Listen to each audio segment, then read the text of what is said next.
Hey, ladies. Oh my goodness. It's another transformational Thursday already. This week has flown by. Today, I have something super exciting, and you definitely want to stay for the whole thing because at the end are the few little nuggets that I have found doing the research I've been doing.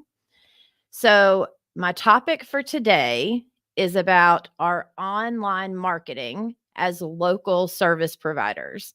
So, as professional organizers, we service a local, you know, like geographically, we are very local, but we have to have an online presence in the world that we live in right now. So, I have my top 10 favorite places that I want you to make sure that you go to and market yourself. And these are places, it's not just like social media where you're constantly having to market yourself and post things and keep up with it and all those, the stuff that we have to do daily as business owners. But these are places that it's going to help you and your business grow because it's going to sit there and have backlinks to your website and backlinks to your Google and the things that it's part of laying the foundation for our business, and we don't even realize they're helping us, but they definitely are.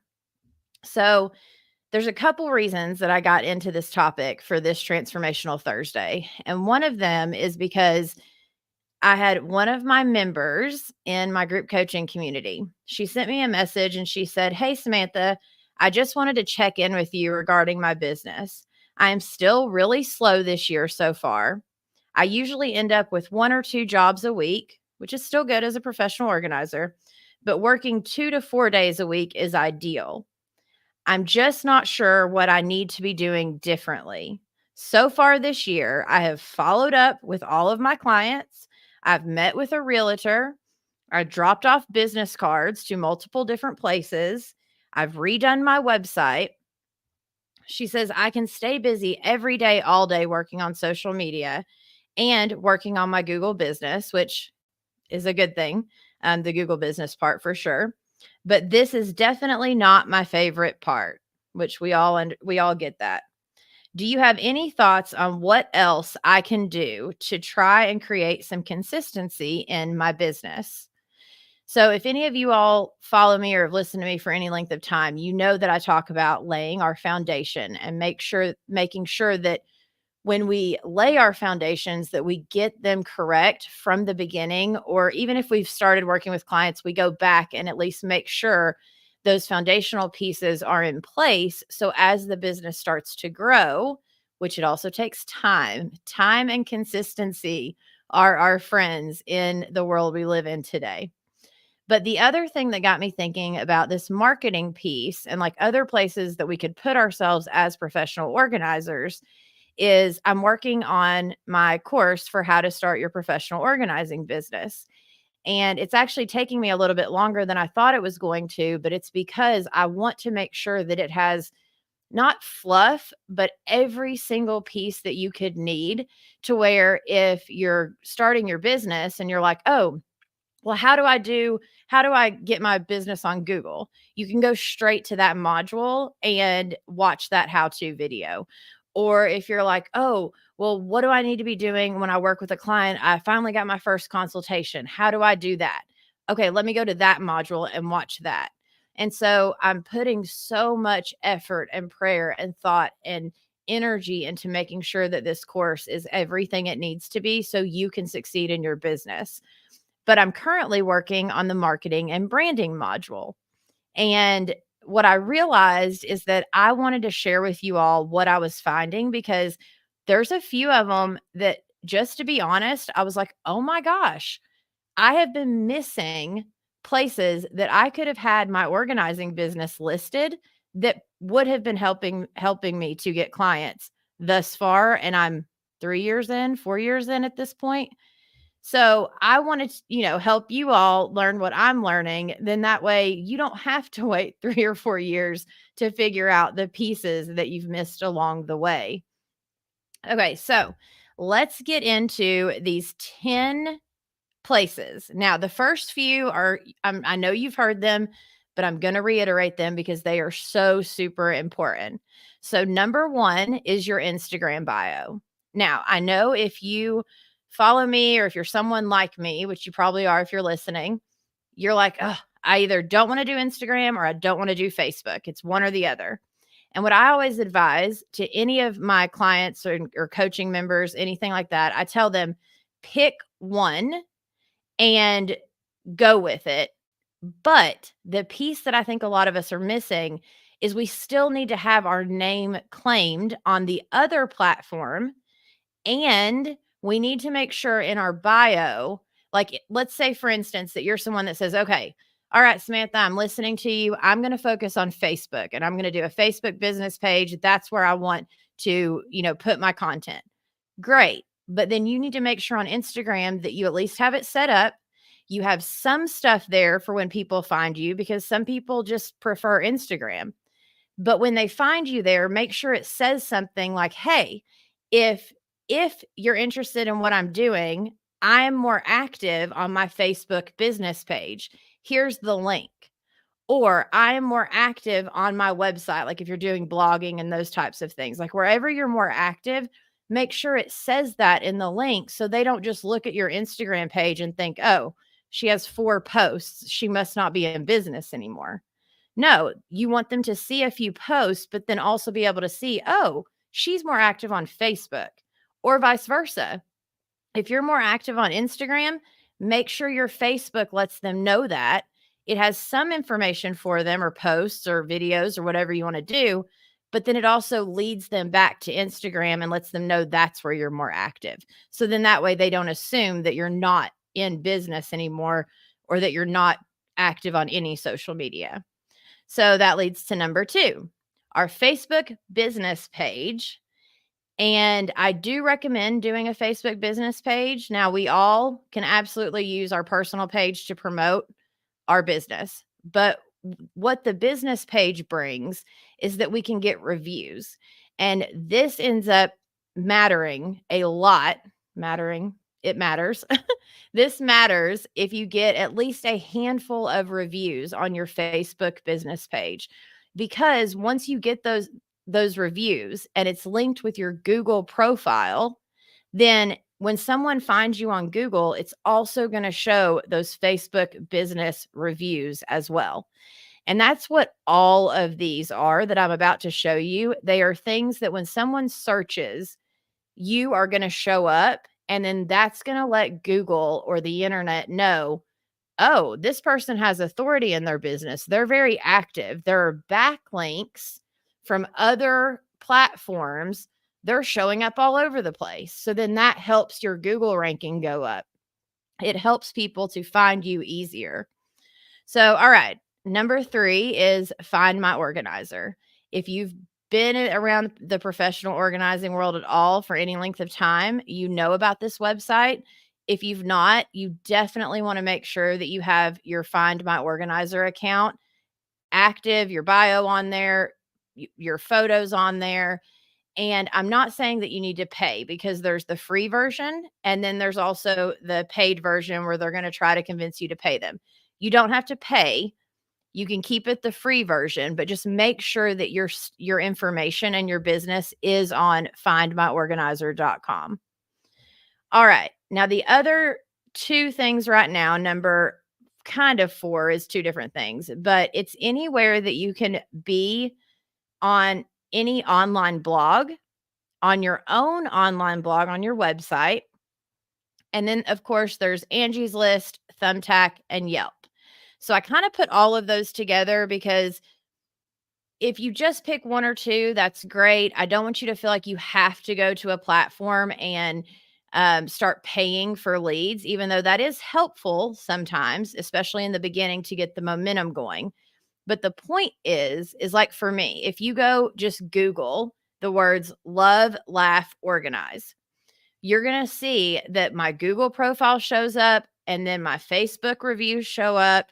But then as you start to scroll down, it shows where I was on Home Advisor, I've been on Thumbtack, it shows those reviews. It shows, like anywhere that you show up online, it's going to show up when someone is researching you, because that's what people do. Whenever they find us, then they're like, oh, well, let me go see what this person, you know, what type of business they are. Are they still active? What are they doing? Where are they? And people like to kind of glance at reviews and glance at things. We all do it with like Amazon and stuff, right? So anywhere that the more we can show up to where it looks more official, to where we are in multiple places, the more that people are going to be like, oh, this girl's got it going on. Like she's obviously been around for a while. Okay, so here's where the good ones come in, right? So the next one is LinkedIn. Now, I know for me, I thought, well, I don't need a LinkedIn profile because I'm not, B2B, like business to business, trying to sell to other businesses. I'm not like, I didn't see where that would help me. But LinkedIn, it does offer business listings, of course, like we can go on there, and their website carries so much authority. So if your profile is on LinkedIn, that's going to automatically show up. And then it's just another way for Google to see, oh, this girl's showing up everywhere, or this business, whatever the name of your business is. All right, here come the good ones. So, did you know that Yellow Pages is still a thing? I did not. I remember the big Yellow Pages from back in the day, but it has been rebranded as YP.com, and it's still exactly essentially what it was before, kind of a phone book. But believe it or not, Yellow Pages or YP.com gets 29 million visits per month, which blew my mind when I saw that statistic. So that is a lot of potential clients that we are missing out on if we are not on the Yellow Pages. Now, again, a lot of these places, they may start reaching out to you and being like, oh, well, we can help you, optimize your, business profile, and we can get you more clients, and we can do all the things. Can they? Sure, maybe. They could definitely help you with like SEO and stuff, but it's not about having them optimize you. It's about taking, a few hours, a little bit of time max, getting yourself on there with your bio, making sure you're talking to one person, that that you've put photos on there, that you've done what you can for your each profile on each of these places. And then when they call you, especially like Yelp and Angie's List and those types of things, I just keep those turned off. I use them if I need them and it's a slow season and I'm like, okay, I could turn on a zip code or two on Angie's right now and just see if there's any leads coming through. There's definitely pros and cons to all of that. And I'm sure I'll do that on another Transformation Thursday. But point being is it's okay to say no if they call you, and just know that if they do call you, like literally there was one lady with Yelp that I spent an hour and a half speaking to her, and it was because I wasn't sure. I was showing a little bit of interest. So it's okay from the beginning to just say, no, thank you. I'm good with the free version and with what I'm doing. And then they're going to say, oh, well, wouldn't you want 10 more clients just this week? No, I don't, because like the way they talk to you, they're selling to you. That is their job, and that's okay. Just be prepared for that phone call to come through, and then be prepared to tell them, no, I'm good. Because the point of this is to have those backlinks and to make sure that your business is showing up in different places. Unless you want to use Yelp or Angie's List or all these other places as your marketing, like to get leads, and you're ready to pay for leads, then that's a whole different story. But if we're just using it for the topic we're talking about today, which is getting all of these backlinks and getting the free versions, then it's okay to say no and just go on your way. And you can even block them if you want to. You have my permission. Okay, so two more places. So this one, I didn't even actually realize, and I feel so dumb even saying this, but Bing, like the search engine Bing, has something called Bing Places. So it come to find out, Bing is actually the default browser for all Windows devices. And in 2024, there were 1.6 billion, with a B, billion active Windows users. So if, especially the older generation, which is what a lot of us are helping, if they've bought a device that has Windows as the default and they just go to search on the internet on their new device they got, and they don't think to go specifically to Google, they're going to be on Bing when they are actually looking for the places that and for the people and for the organizers in their area. So that one was huge. And I just did a how-to video for my course. Literally, as long as your Google profile is already set up and optimized, it took me less than 10 minutes to get optimized on Bing. So it's a very easy thing to do, especially if you already have your Google profile optimized. It actually syncs the two. And then you decide how often you want it to update itself. It was like weekly, biweekly, or monthly. Just go ahead and pick weekly, that it'll automatically generate like any new reviews you get on Google, any new photos you've put on your Google profile. It'll automatically update it on Bing, and then you don't have to worry about it. And then last but not least, this one I really felt like, of course they have, a maps thing. So did you or did you not know that Apple has a maps on it? So I actually used my son's iPhone and I searched for my business, and come to find out I am not on Apple at all. So what I realized is when you go search on Google in my area in Knoxville, Tennessee, there's like, especially here recently, there's like 30 organizers. When I went on to the Apple Maps and put in professional organizers near me, there were 2 that popped up. So any person that has an iPhone that uses their Apple's Maps to search for a professional organizer, they literally think there's 2 organizers in Knoxville. So that one, I was like, oh my gosh, I have got to tell all of my listeners because this is huge. So, and I went and looked it up. There are 136 million iPhone users in the United States currently, just in the United States, 136 million. So all of those potential clients we are missing out on because we didn't take the time to go, or we didn't know, like me, to go and create a profile and put ourselves on Apple Maps the same way we did our Google profile. Crazy, right? Like, to me, I was like, of course Apple had. Now Bing, I to be honest, didn't even realize Bing was still a thing. But for Apple, I was like, of course Apple has like their version of Google Maps. So, yes, I hope that this has helped you. Again, I will go through the list super quick. Instagram bio, business, Facebook business page, Google business profile is still first and foremost huge.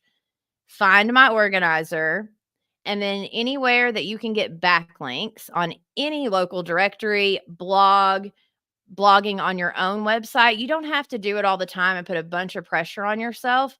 But even if you just put a few blogs that people could read on your website, that SEO is absolutely going to help you rank higher in Google, because then they're able to find those SEO words. Then Angie's List, Thumbtack, and Yelp. Remember, those are paid, but you have the option of doing the free, getting a few reviews on there, and then leaving it as is. And then that way it's already optimized. Anytime it's a slow season, you want to turn those leads on because you're like, okay, right now I would pay for a lead. LinkedIn, we want to go and make sure that we're on there because that website has so much authority in the online space. Yellow Pages, again, who knew they're there? Bing Places, and then Apple Maps. You definitely want to go do that. So thank you so much for joining me, for listening to me, for choosing me as your coach. I wanted to remind you, in the comments below, there is the link to join the waitlist if you are interested in the how to start your organizing business. How to start your organizing business course. I've got the how to launch your website course. And then I've also I will be doing the business strategies, like business success strategies. I'm so excited to do that course, but I've got to get this other one done first. Because I know for a lot of us, we need to know how to succeed. Like, first, we have to launch, then we have to get our website out, but then we need to be able to succeed in our business. And then also, don't forget, if you're interested in group coaching, I have my group coaching community, which has been a game changer for me, for my members. We do the weekly coaching. We do the once monthly where I bring in a guest and we do a guest workshop. I have my replay vault with all of the group coaching and workshops we've previously done. There's so many things. So if you either go to proorganizerscoach.com, you'll see that. You can always DM me, or all the comments are below. But I love you all. I thank you so much for watching me. I hope that this was helpful for you. And yay, thank you guys so much. I'm loving from where I'm just now trying out this the StreamYard, I can actually see the comments that are happening. So thank you ladies so much for showing up and for supporting me. And I'm glad that you found this super helpful. So have a blessed evening, and hopefully I will see you next Thursday at 7 p.m. Eastern. Bye, ladies.